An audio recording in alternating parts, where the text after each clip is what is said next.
And we're live. Good morning, good afternoon, or good evening, depending on when you're watching this episode of the Healthcare Leadership Show. I'm your host, Marion Spears Carr. Thank you for being with us. If you're watching live or watching the recording, please post in the comments. Let us know that you're there. Today's conversation is one I've been looking forward to for quite some time, and I'm really excited to have my guest with me. These are people that have been big influences on me. Cliff Norman and his wife Jane Norman. They've been huge supporters and mentors of mine for quite a while. Probably reluctantly on their part, but I won't leave them alone. I just bug them and I keep bugging them. But Cliff's got a new book out called Quality as an Organizational Strategy, Building Systems of Improvement. And Cliff, I'm glad to have you. I've highlighted you in the on the screen there. Love for you to introduce yourself a little bit, and then Jane, I'd like to get you to jump in and introduce yourself a little bit. For those of you who are watching the show, Cliff and Jane Norman are just giants in the world of quality management and have had such great influences on not just the healthcare industry, but lots of other industries.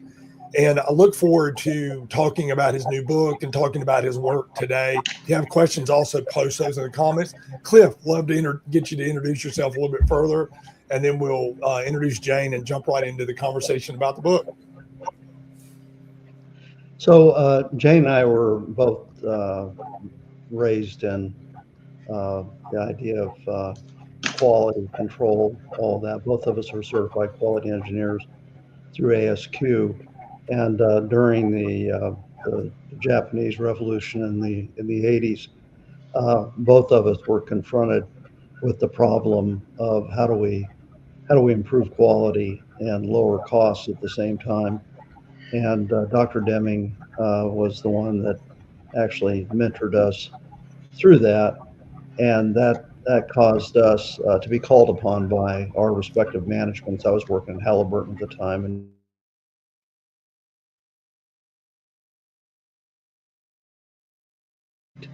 of Dr. Duran, Dr. Deming, and eventually both of us went to work for Philip Crosby, and then from there I was asked to join Associates in Process Improvement, which has been a godsend. I've been delighted to have had some great people to work around.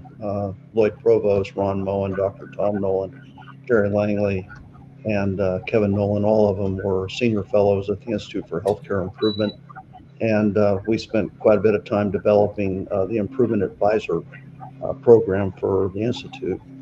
And also, in addition to that, that same material was used around worldwide with Hewlett Packard. So Jane and I, we traveled the world quite a bit, doing 88 what they called Six Sigma Black Belt workshops, which were really very different. It's what IHI calls an improvement advisor today, and all those workshops were based on Dr. Deming's ideas of the science of improvement.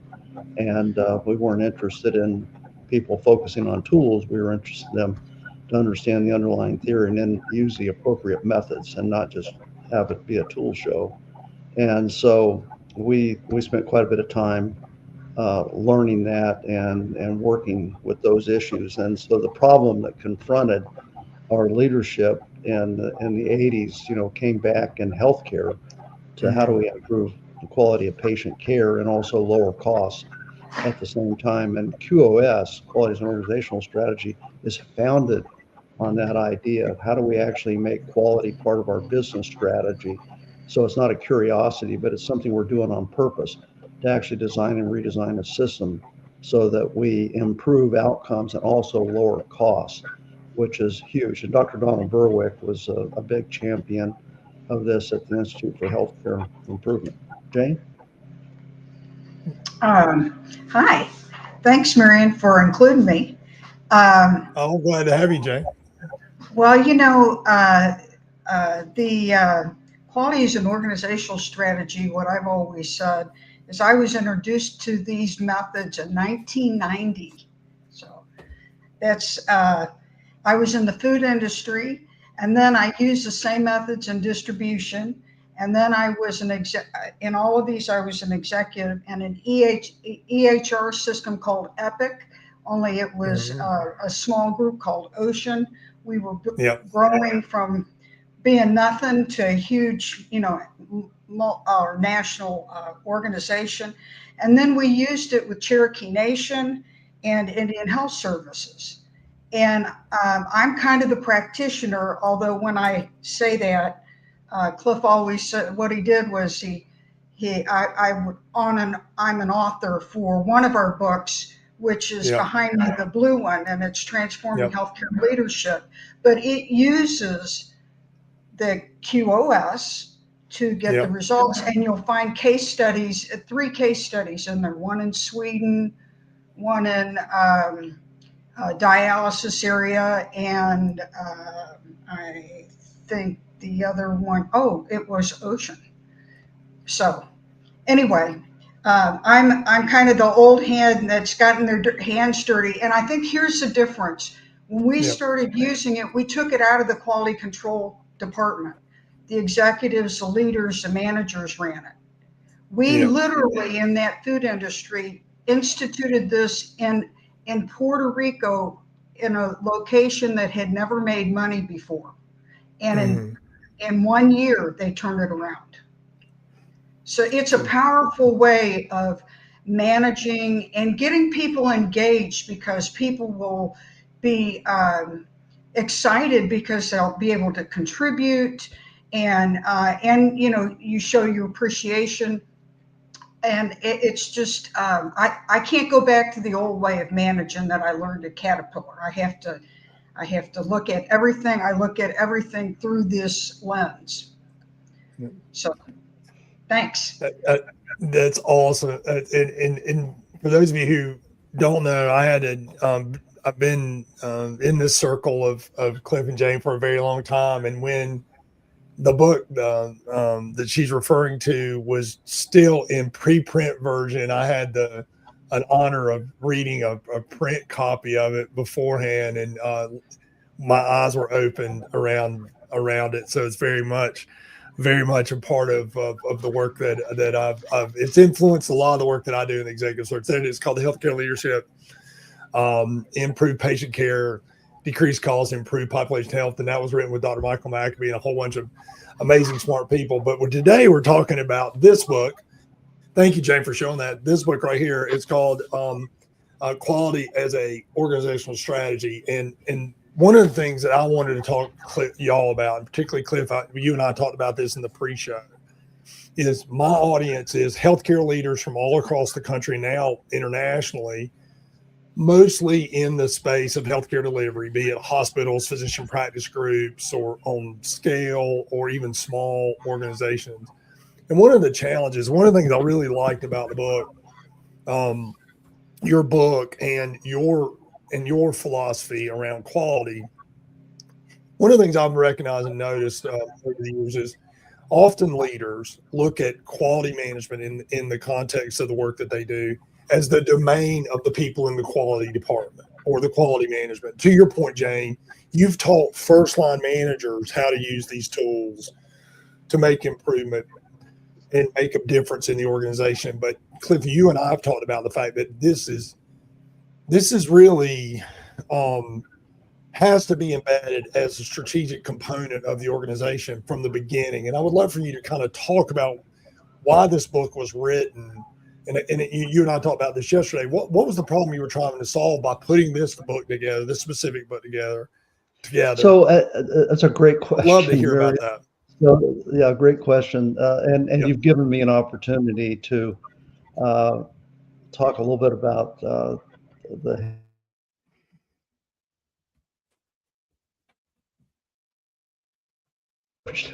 by Purvis Thrash at Halliburton. And he said, there's this guy, Dr. Deming, and he's been on an NBC show called If Japan Can, Why Can't We? And I want you and Bud Pierce to go to Washington, D.C. to see him in 1982. And I had the honor of meeting him on the elevator. And he walked over to me. Two ladies were holding him up at that point. He was 82 years old. Wow. And he looked at my badge and he said, Mr. Norman, what I'm getting ready to tell you this week will haunt you for the rest of your life. I love And I that thought, story. I'm 29 years old. I know everything there is to know about quality, and certified quality engineer. And you ought to be dead. You shouldn't be haunting me at your age. And I don't expect to learn much here. And then he said, on another note, as young as you are, if you're working for somebody and you're not learning from them, you ought to think about getting another boss. And I thought, wow, that's really important. So I went back to Halliburton after this workshop was over. I went up to see JT Rourke and told him that I wanted to come to work for him. And then he asked me what was wrong with my other boss. And I said, well, JT, I may have made a mistake. He said, what do you mean?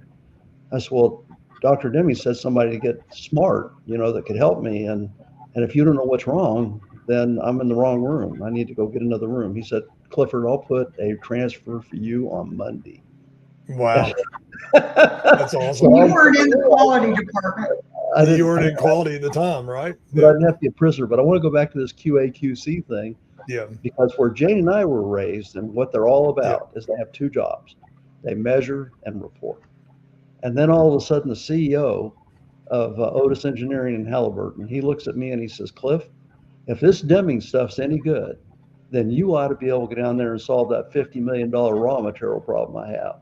And I want to see results. And I thought, whoa, wait, Purvis, I just want to do measuring and reporting. You're asking me to actually do something and create a change. And he said, yeah, that's what I'm asking you to do. So don't ask me to go bleed on the holy altar of quality if you're not willing to go do this. Yeah. So I walked out of there with a job, and within about 3 months, we took care of that. And then he brought me up. I was a young manager. He brought me up in front of the whole management team.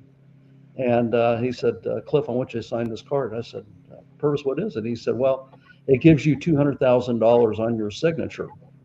And one of the VPs in the front row, he said, well, I don't even have that. And Purvis looked at him and he said, yeah, you haven't saved me $50 million. If you do that, he said, I'll get you one of these cards too, And he said, now I told you when you did this, you need to go make some money for me so we can buy quality here, And he was a huge supporter, and it just really helped us out. But that change, the question you asked originally is so important because the change is going from measure and report, which is pretty passive, to all of a sudden now you're in the front row and now you're expected to get results. And that switch over to the improvement side of things was absolutely huge. And what Deming told me in that first one, what I'm getting ready to tell you will haunt you for the rest of your life, it has, right up to where ASQ awarded medal, which was a nice surprise. But when you go to work and you have to do what he's talking about, he's asking you to change. He's asking you to get in a learning mode. That was the greatest compliment he could give you, that so-and-so's in a learning mode. And his methods are kind of a pain in that way because it asks you to change. It asks you to learn. And so that's tough for some leaders because they've gotten to where they are using very traditional approaches, as Jane just discussed.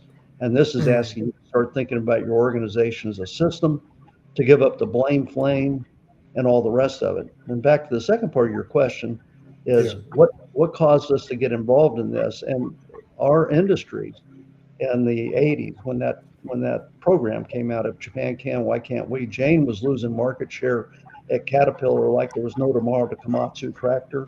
We were beat up, and the executive said, hey, we got to do something here. We've got to improve the quality of what we're doing, and we need to lower costs at the same time. Well, that's not what Jane and I were taught. We were taught to go out here and do some sampling inspection, and the more inspection you do, your costs go up.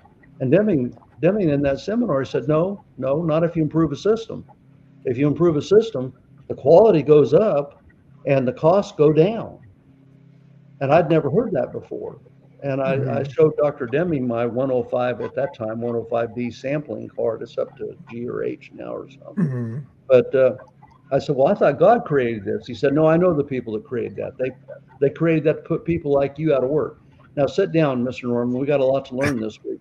And it just Yeah. it was like 4 days of discovering that whatever you thought you knew was worthless.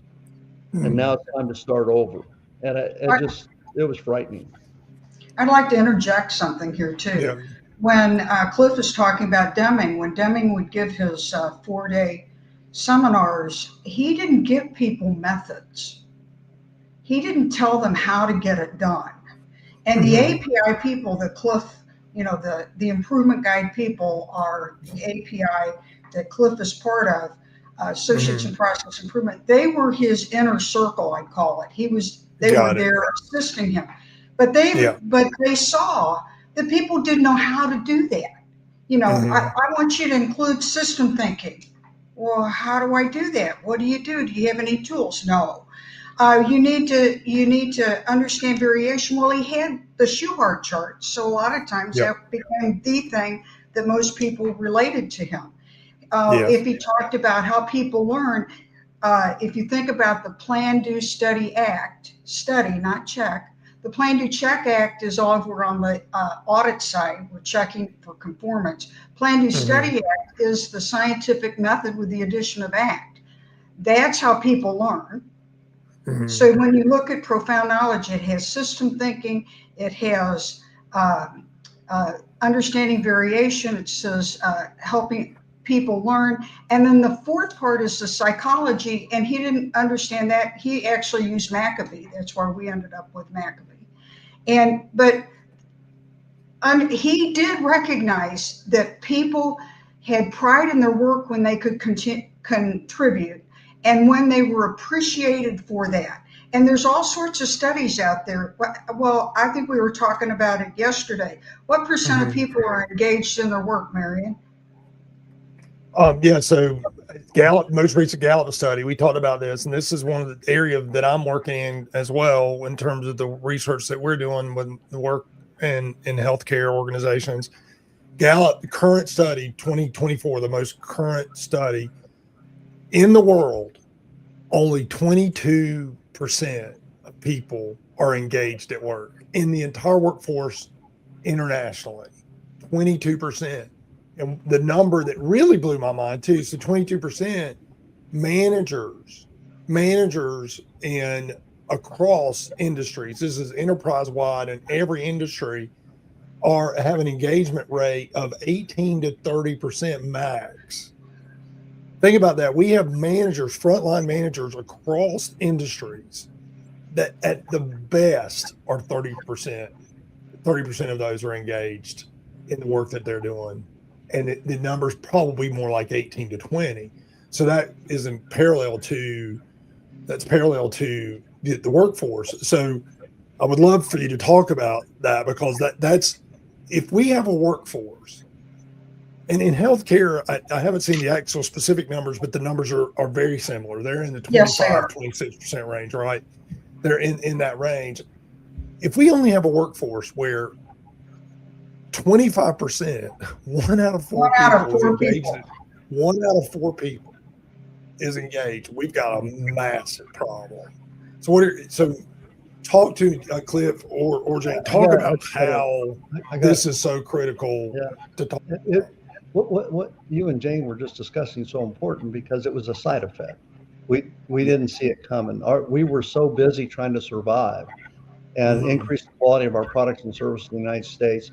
Get car doors to actually shut. My colleagues, Lloyd Provost and Jerry, Tom, and the rest of them were all working in the auto industry. And if you look at an old 1950s movie on Turner Classic Movies, which Jane and I enjoyed, that slammed the car door and it would bounce back, And today now, if you slam a car door, it'll break your eardrums. That thing's sealed pretty tight. And all of that came from trying to compete and save ourselves from the onslaught, which was, Japanese quality. In fact, people would complain that they were dumping, these high quality, low cost products on it. And Milton Friedman said, well, just think of it as reverse foreign aid, And I love that. And the job here is to actually try to improve. But this engagement thing that you're talking about is so important. When I was at Halliburton, as I was designing and switching out of the QA QC role into actually doing improvement, Purvis Thrash, the CEO, said, Cliff, I want you to pick out some companies to go visit, and I want you to take the best of what you're learning from all of them. Well, we did 11 of them, Bud Pierce and I, and 2 of them were, we went to Pontiac with GM because they were working on the Fiero project. And then I went to visit, and Ron Moen, my future colleague, was working there, as well as Dr. Tom Nolan. And then I met Bill Schirkenbach at Ford with Peter Jessup. And those people spent some time with me to help me understand the Deming approach. And as I went to other people that were using Crosby and this and that, it became very apparent to me that the leadership philosophy from Deming, the system of profound knowledge, which we now call the science of improvement, was germane. But what Ron did for me is he said, Cliff, I want you to follow Deming around today as he does individual consulting at Pontiac. And so we sat down with his plant superintendent, and the guy, Deming's rough. I mean, he really goes after the leadership team. And you'll see that in Roadmap for Change. It's a video, and the very first part of that, the CEO of Pontiac, he's sitting there with Deming and Ron Moen and all the executive team. And he said, well, the Pontiac customers are no different than the Cadillac or Chevrolet customers. And Dr. Deming said, how do you know that? How do you know that? And he said, well, I guess I don't. Well, then quit saying stuff like that. Put it in the wastebasket where it belongs. And then the CEO said, well, that's why we have Ron over there. And he pointed to Ron, but you can just see. And then he's kind of stunned in the video that Deming's gone after him. Well, we were with this plant superintendent, and finally Deming looked at the attendance records. That's one of the first things he did, because he wanted to see if people were engaged in their work. And this one guy was absent he'd take 1 day off a week. So he's only there for 4 days. So the plant superintendent said, would you like to talk to him? Deming said, I'd love to talk to him. Well, now we're going to get down to some plants. Everything's always my fault. We're walking down the aisle to go visit this guy. And then Dr. Deming looks and says, I'm seeing the attendance record here. You only work 4 days a week. Why are you only working 4 days a week? He said, well, because I can't make it on 3. Had to do with that. And then he said, well, why don't you like coming to work? I said, well, you spent some time there with my boss. You don't understand that by now? What a great point. Wow. Back to the office, And so Deming, he strongly believed that it was management's job to help people do a better job. And obviously that's not happening here, because this guy doesn't even want to be in the building, let alone just sit there all day long until the bell rings. So Cliff is talking about industry, but really, is healthcare any different? We've been working in healthcare since 2001, when we started working with Jönköping, Sweden. And one of the tools that the QOS has is the system map. And it's that system map, we literally had 60 people it was the county of Jönköping, Sweden. We had 60 people. They spoke a little English, enough to get by. And we said, well, in 3 days, we'll develop the system map for the organization. That system map is in the Transforming Healthcare book right now. That allowed them to be able to take us out of the silos of the department and integrate what I do about quality. You're asking, how do you get it out of the department? You have to understand how your system hooks together. You have to know that executives are looking at feedback and technology and regulations and laws and compliance and putting strategic plans together. Those we call driver processes, and they influence how we build our system. The process that we have, and most people look at that, they touch the customer. We call that the mainstay. And then you have support processes. So you can't get rid of any of the processes, but by categorizing these processes and thinking that way rather than in silos. Because if you're thinking organizational chart, how many times do you go to a company and you ask them, well, what does your company look like? And they hand you the org chart. I'm sorry, Yeah. I don't know what they're doing. I don't know what their mainstay looks like. We were talking about a company just now that Miriam was talking about that he works with, Yeah. and he was telling me what their mainstay was. The Yeah. support processes and the driver processes, in most cases, are about the same. We're using Yeah. feedback. We're looking at technology. We're looking Mm. at legal and regulations. We're looking at strategic plans. We have a budgeting process. Anything that's a plan Yep. is what we do. But then we've got to execute it. And if we don't have the right support processes, I was in a company where we had our system map. It's probably the first really complex system map that was done. It was in 1990, and Cliff asked the question of the CEO. He said, let's map our strategic plan to the processes that have to be either run, add resources, or we don't have a process to get that output. Well, if you don't have a map, how would you know? And it was really interesting because we had a fiscal year of September to October, and it was about May at that time. And one of our objectives was to have a cooked food product to give to our general office. And guess what? We didn't have a process to do that because we were all fresh, and it was like, oh my gosh, we better get a kitchen. We got to have somebody assigned to that. We've got to do that. So it helps you see the differences and what you think you want to do, and it checks you. I've done that with we've done it with healthcare. Yon Shipping has done so much with it. It's the system map becomes one of the linchpins of the methodology, I have to say. So, yeah, absolutely on point there. And I wanted to ask, okay, and thank you for the answer to that long question. A lot of stuff here. If I'm a healthcare leader, Cliff, and I'm, growing in my leadership, a lot of my audience are mid-level, aspirational, they're department VPs, senior directors, aspiring to grow. How do they use what they're going to learn here to build on that? And you talked about learning. One of the things that you've taught me, both of y'all have taught me, and I've told the story 100 times. Every time I come visit you in Texas, I end up having to buy 3 or 4 more books because there's a book I didn't know, right? And one day I said to Cliff, I was like, every time I see you, I got to buy four books because I got to go learn something that I didn't know. And you said, well, you don't hang out with me because of my sunny disposition, do you? And it's about learning, right? So thank you. So how, as a leader, an aspiring leader, can I start with this book and the other books that you do, but this particular book is one we're talking about today, and learn from it and put it into practice? And obviously that's $1 million question that's in the book, but here's the question: where should I start? Yeah. If I'm a new upcoming leader. Lloyd Provost, he took chapter 1, which gives a very strong overview of the entire book, and you can read that and get a pretty good idea what has to happen.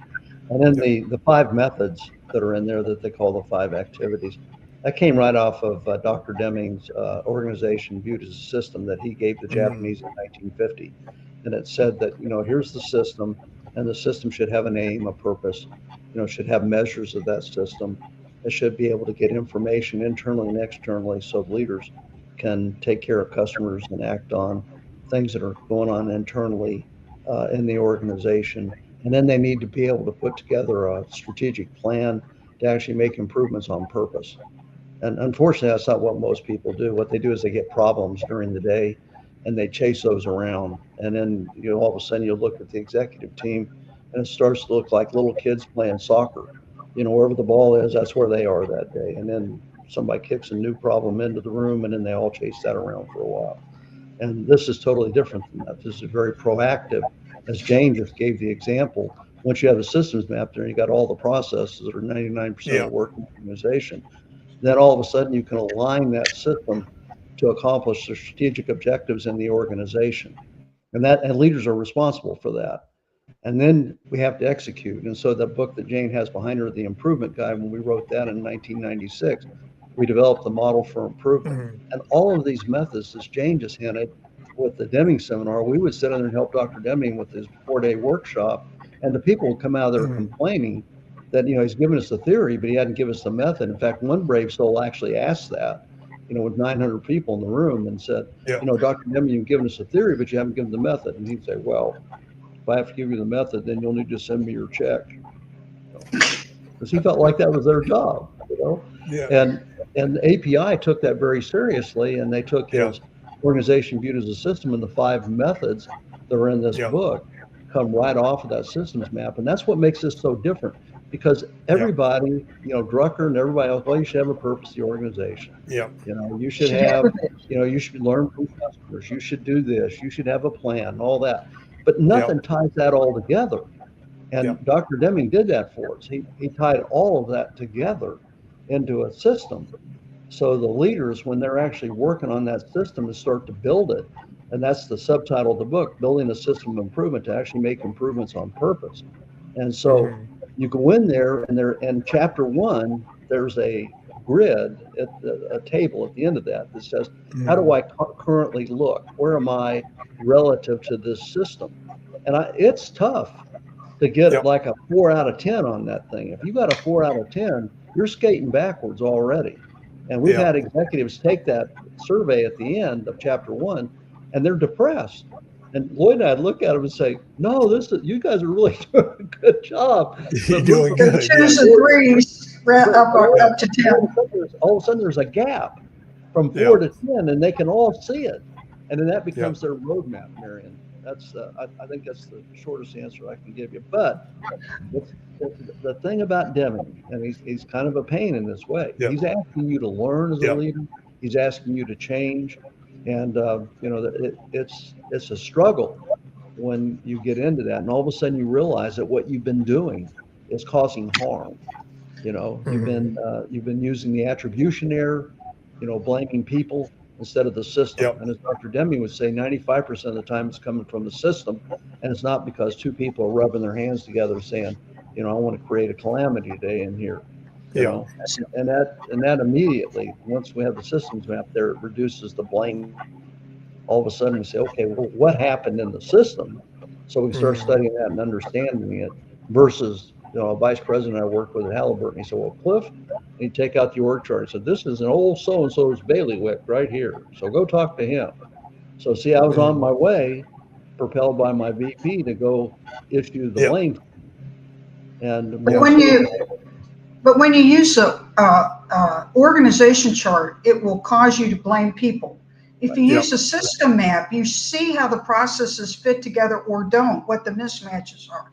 Handoffs. If I say handoffs to healthcare, all the recipients of that know exactly handoffs. what you're talking about. And so the system map has lines between processes, so you know where the handoffs are.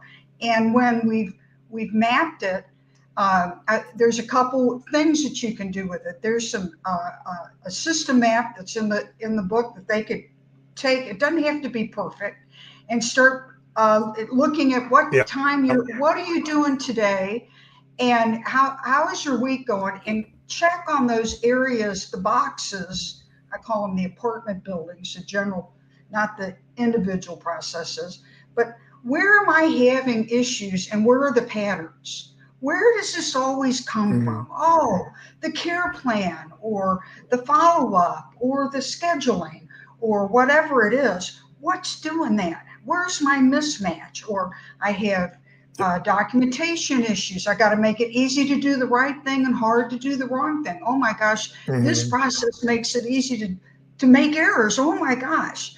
Oh, we need to redesign that. That's the premise. So when you start doing that, then you're thinking differently. You have an adverse drug effect.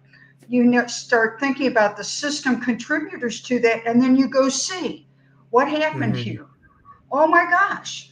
somebody in purchasing purchased, thought they were saving us money and gave us a double dose in a vial that has the same color as a single dose. Is it easy for that nurse to pick the wrong dosage? Yes, because they put it in the same place, and that's an actual thing that happened. Right. You know, so when you look at the system, when things happen, and you can think about the system, and you go walk and do it, that's how you can apply this, and it will open your eyes. It's like if I take my glasses off and can't see it, let me tell you, this is like the system map. You see things that you have never seen before. Well, it's like, Dr. Russell Akoff, he said when we start to work on things, we usually start out with a mess. And using the model for improvement, the three basic questions, and then looking at the systems map that Jane's talking about, causes you to take that mess and start putting it into a position to where you can actually make a real change in the system. Unfortunately, that doesn't pass for a lot of management and leadership. You see it in government and industry. Something happens, some calamity, and then they'll fire somebody. And then it's like, that all take care. Meanwhile, the system's not even under suspicion, and then they'll bring in the new person, and then a few months go by, and all of a sudden we got the calamity again. And then we go all back over it again. And you see headlines, all that, so-and-so was fired from this organization or that organization. China's even worse. I mean, they'll take you out and shoot you. That guy that poisoned some dogs, I mean, with the bad dog food, they took him out and shot him, And his top managers. So there's a principle of quality that everybody can use right off the bat, and that's the Pareto idea. 20% impacts 80%. If I'm looking at strategic objectives, which are those what are the, as Duran would say, the vital few? And I think people, if they're not thinking systemically, they're doing what Cliff was talking about, chasing the puck, chasing the soccer ball around, chasing the problem around. When you start looking at it, you can look at it proactively and start saying, how this is designed, let's take a look at it. Oh my gosh. Because the trilogy of Duran, the third part is improvement.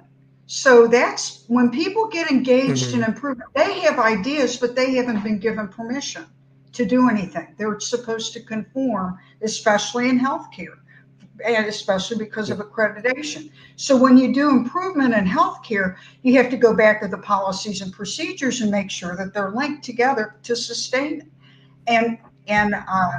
And you have to have good documentation so you can spread it to other locations. And those types of things are important. And so you have to approach it. But I can't eat the whole elephant. That's the Pareto principle. What part of the elephant's going to give me the most bang for the money? And make those decisions. Look for the patterns. Get the subject matter experts involved. And now you're increasing your engagement and then recognize what they've done. That's just so important. Yeah, we're out of time, and there's so much. Go ahead, Cliff. Yeah, jump. Final thoughts. I apologize. We're right up against the time. So what Jane went through there is so powerful. But Philip Crosby, he talked about improvement, and he compared it to hockey versus ballet. And QoS really takes care of the ballet side. But he said in hockey, everybody's got a uniform and a badge. He said, and at 8 o'clock in the morning, they drop the puck and around. He said about 5 o'clock, it's all over with, and then the next morning starts off with the same, but no improvement going on. He said, improvement's all about, he said, like ballet. He said, they got Ivanov there, and he took out his contacts he couldn't really see. So when he jumped out there, they were pulling the swan boat away, and Ivanov, he missed his spot on the thing, and then he was late getting to the swan boat, and the ballerina went into the lake. He said, and then they said, well, what happened? And they make the spot bigger for him, and he said the next day the performance is better, and it's better, and it's better, and it's better, what Dr. Deming called continuous improvement. And the methods in this book really lay out what you need to have the ballet and get off the hockey game, and the hockey game it makes you old, and it might bring on some other things you don't want to have. And the ballet part of it creates pride in work. And that's what Dr. Mhm. Deming said he wanted for people. They have a right to pride of work. And that's one thing Jane and I have noticed with people we work with on improvement teams. We had a group up in Wisconsin, healthcare group, and they wanted to fight with each other. And we immediately brought in the strengths to SDI to help them understand the profile differences. And they told us they didn't have time for improvement. And so we launched the 3 projects with them. And as they were finishing the 3 projects, the lady who said that, she said, we're going to launch 3 more projects. And I said, Diane, how are you doing that? She said, what do you mean? I said, well, you said you didn't have time for improvement. Now you're launching 3 more. Help me understand this. She said, Cliff, we're enjoying ourselves. Will you leave us alone? And I said, okay. There you So go. see, There you go. they'd made a contribution. And that's Yep. what Deming was talking about. That's what Maccabee's talking about. When you allow people to do that, that provides dignity in work and that provides engagement. And that'll take care of this Gallup problem that we've got. So that's the side effect of running a ballet versus a hockey match, And I love that it ties all the way back. If we have a workforce that isn't disengaged, which we do across the industry, this is an opportunity for you as leaders to change that. Understanding that quality as a system is key to, and is a linchpin in a sense, to improving that engagement. Cliff, Jane, we'll put your LinkedIn connections in the comments, and so people can connect with you. Thank you for being on the show. Thank you for being mentors of mine and friends of ours. And if you're interested, if you're watching the show, either replay or online, go to Amazon, pick up your copy of this book. There's also a companion field guide, right, coming out as well, Cliff, or has already come out. Yeah. There's a field There's a guide. field guide. If you want to go deeper, grab the field guide as well. Connect with Cliff, connect with Jane. This is the Healthcare Leadership Show. I'm Marion Spears-Carr. Next week, we have another episode at our regular time at 12:30, so check that out on Tuesdays. A lot more episodes coming up also in March and April. Check out past episodes on my LinkedIn page. Most recently with Scott Becker, Todd Dunn talking about transformation in healthcare, which really aligns with the conversation we had here, and some others. So have a great day. Thank you for watching the show, and we'll talk to you again soon. So, Marion, Thank thanks for you. having us. 100%. Glad to have you guys. Thanks.